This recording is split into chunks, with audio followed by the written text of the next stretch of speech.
Saan nga ba hahantong ang hantungan mo? Asawa mo, ako, pati ako, ginugulangan mo. Hindi ko na alam kung paano makaka-recover sa ginawa mo sa'kin. Ikaw pa yata ang bitter. Tao ka naman kasi hindi ka po ang palaya. Tinanggal ko aking pride para ikay mapasaya.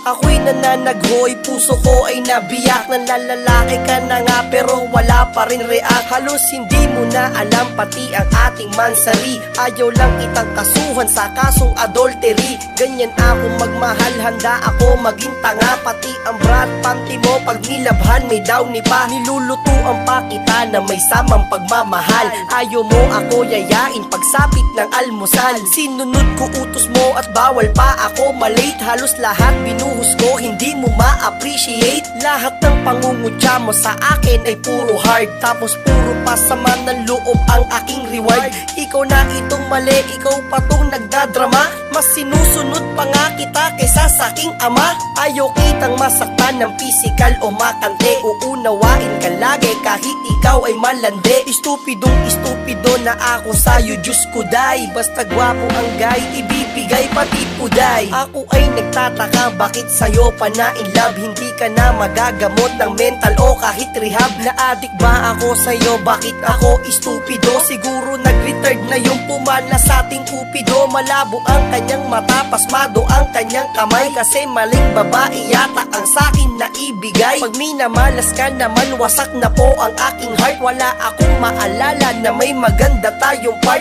Kasi puro lang away at ako'y binabalibag. Pag nagsiselfie tayong dalawa, ayaw mo kong itag. Magpasalamat ka na lang, ikay naiintindihan. Kapag nagagalit ka, gusto mo na ako sindihan. Lagi kang nag-aapoy tapos gusto mong manapa. Kapag tayo nagtalo sa Facebook mo, ako binablock. Kahit na ikay i-text, lagi mo ko sinising. Sa kakaisip sa iyo, lagi na akong gising. Tumagal ang panahon na mas lalo ka lumala. Nakikipag-inuman ka kahit hindi mo kilala. At wala akong napala kasi ikay pusang gala. Sa iyong ginagawa, binigyan mo ko ng dala. Tama lang ang desisyon, wala na luhang papata. Nagpakonsulta pa ko lahat ng iyan kay Papa Dia. Minahal nga kita at inaamin ko noon. Nakalaya na ako, salamat sa Panginoon.